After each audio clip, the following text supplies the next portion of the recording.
estimada profesora María Florencia. Mi nombre es Natalia González, estudiante de segundo año de Trabajo Social, y quiero presentarle mi mapa conceptual respecto a las 3 unidades que vimos.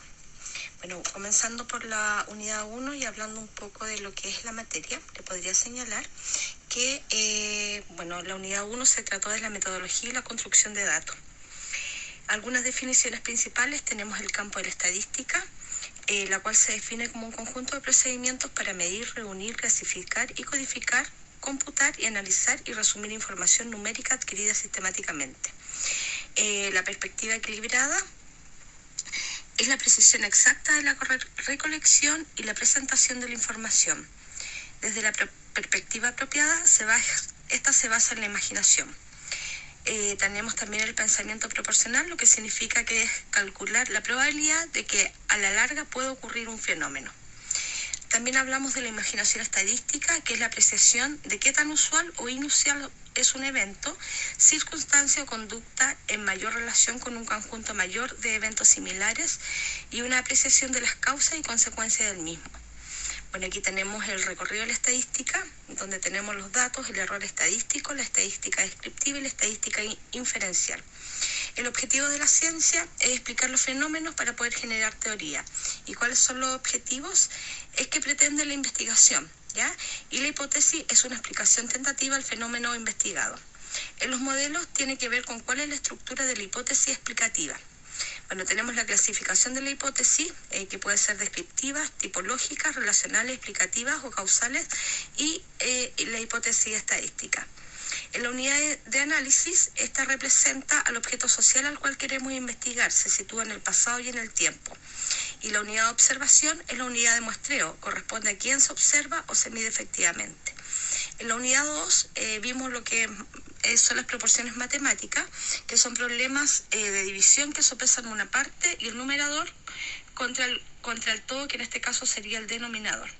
La estadística descriptiva es la muestra, contabiliza la ocurrencia, dispersión y distribución. La estadística inferencial estima los parámetros poblacionales a partir de los estadísticos muestrales. Tenemos también los porcentajes, que es la frecuencia relativa en función al total de los casos. Y tenemos los porcentajes acumulados, que es la frecuencia relativa acumulada respecto a las categorías anteriores.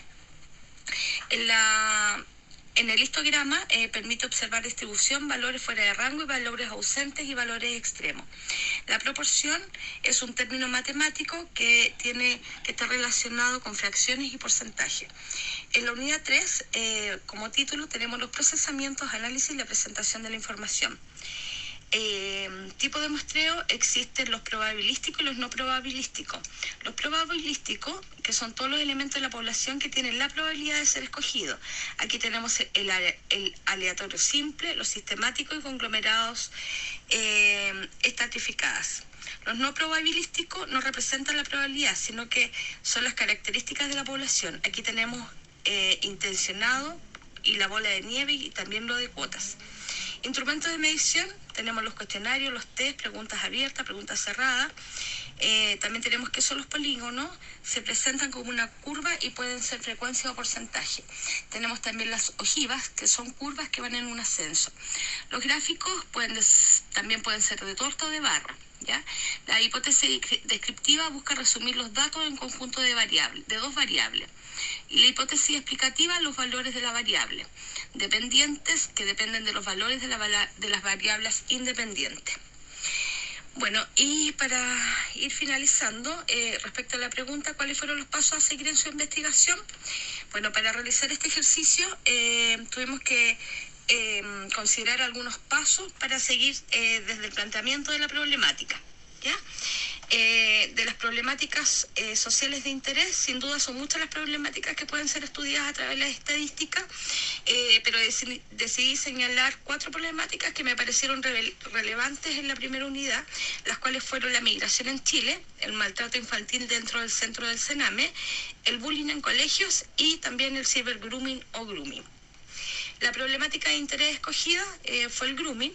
Si bien cada una de las problemáticas señaladas anteriormente son de mi interés, creo que una cobra relevancia en la actualidad, y una de las que más llama mi atención es el cybergrooming, ya que las plataformas sociales que existen son usadas por niños y niñas, las cuales cada vez se encuentran más expuestas a personas adultas que ocupan estas plataformas para efectuar abusos en niños.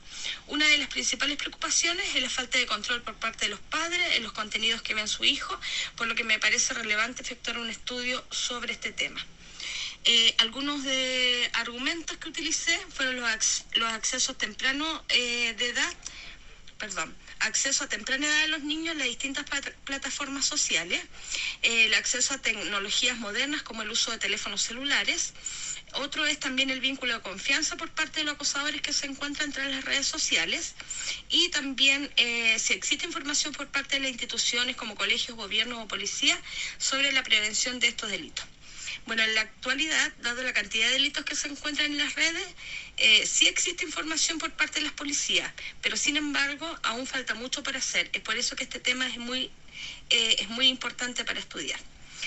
La hipótesis, bueno, para formular una hipótesis debemos entender que lo que busca plantear es aquello que queremos demostrar en relación a nuestro problema y nuestro objeto de estudio. En el caso planteado, la pregunta de investigación fue: ¿el cibergrooming existe porque hay poco control parental de las plataformas digitales que utilizan los niños y niñas en Chile?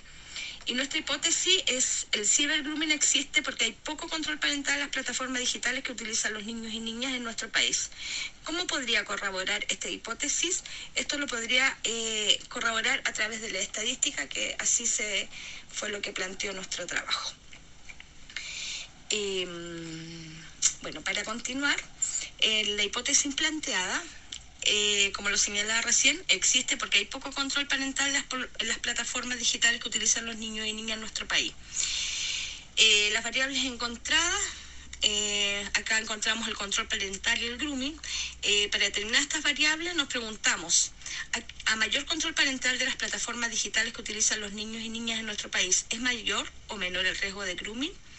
A menor control parental de las plataformas digitales, ¿es mayor el riesgo de los niños en las plataformas digitales? Es importante señalar que las variables, según Ancona, son definidas como cualquier cualidad o característica de un objeto o evento que contenga al lo menos dos atributos, ¿ya?, en los que se pueda clasificar un objeto o un evento determinado. El tipo de variable encontrada fue cualitativa no métrica. En este caso se quiere observar las características de los padres cuyos hijos sufren o no grooming. El nivel de medición y función, en este caso el nivel de medición es ordenal, debido a que de acuerdo a las características de los padres cuyos hijos sufren de grooming es posible ordenarlas por categoría. La función, en este caso las funciones de control, ya que adquieren valor para la investigación porque pueden relacionarse, por tanto, una influye sobre la otra. Al conceptualizar las variables, aquí yo en esta parte hice algún tipo de definición. ¿Qué es el grooming? Según la definición que plantea la PDI, es cuando un adulto se pone en contacto con niños o niñas adolescentes vía internet, haciéndose pasar por alguien cercano a su edad.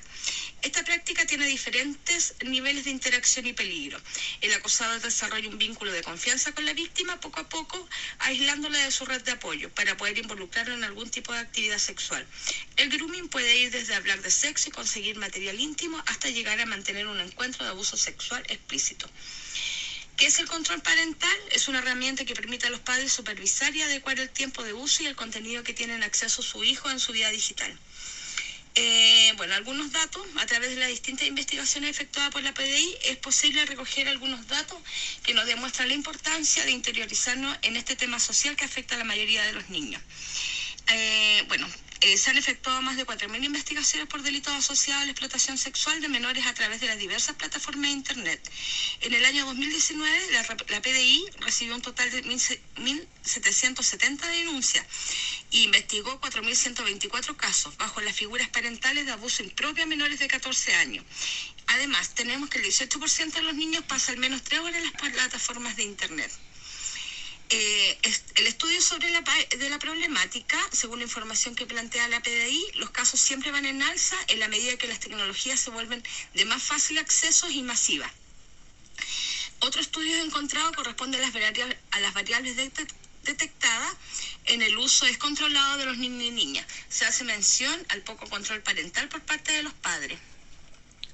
Bueno, para la operalización ocupamos el concepto, en este caso sería el grooming, después tenemos la dimensión que es el daño, el indicador es la sintomatología del niño y atributos puede tener 1, 2, 3 o 4 más atributos. Acá en el control, como concepto control parental, la dimensión es conocimiento del grooming y el indicador es nivel de conocimiento y los atributos pueden ser altos o bajos. El acceso a Internet, su dimensión es la capacidad de adquirirlo, el indicador es la situación económica y los atributos pueden ser alto, bajo y medio. También vemos el alfabetismo. ¿Ya? Tenemos la dimensión que es el conocimiento de y el indicador que es el analfabeto y los atributos es los analfabetismo. En la unidad 3 vimos los tipos de muestreo, que en este caso es no probabilístico, ya que nuestra población dependerá de las características de los padres. El muestreo no probabilístico no asegura representatividad, ya que la elección de los elementos no asegura probabilidad, sino con las características asociadas a la población. Es intencionado, ya que queremos solo escoger a los padres cuyos hijos han sido víctimas de grooming. Y la recolección de datos a través de encuestas con preguntas tales como ¿su hijo ha sido víctima de grooming? ¿Usted está preocupado en los contenidos que ve su hijo en las redes sociales? Bueno, los tipos de instrumentos deben ser confiables, coherentes y objetivos. Los tipos de gráficos, en el caso estudiado podríamos ocupar el gráfico de torta. La tabla de frecuencias univariadas que podríamos hacerla en base a la cantidad de niños que han sido víctimas del grooming, y la presentación de las variables son muy importantes ya que nos permiten cuáles son las variables en las cuales queremos centrar y poder efectuar una comparación, y también pueden ser presentadas a través de tablas. La variable asimétrica, ya que una variable influye casualmente en la otra. En el caso del problema, si los padres no ponen atención en lo que ven sus hijos en las redes sociales, esto repercutirá en que los niños sean más expuestos, vulnerables al grooming. El test de independencia entre las variables. La máxima independencia. Existe una máxima independencia ya que según varios estudios los niños son más vulnerables a ser víctimas de grooming a menor control parental que tengan. Según nuestra investigación podemos señalar que la hipótesis es comprobada. Bueno, como lo decía recién, la hipótesis es comprobada ya que efectivamente el poco control parental por parte de los padres en el control que llevan sobre sus hijos, sobre el uso de las redes sociales, influye en que sean víctimas de cibergrooming, ya que hay muchos padres que ni siquiera saben que el grooming y los peligros que esto representa para su hijo. ¿Cómo obtuvimos esto, estimada profesora? A través de los datos que se entregaron a través de todos los estudios que tiene la Policía de Investigación en Chile. Que esté muy bien, estimada profesora. Hasta luego. Muchas gracias.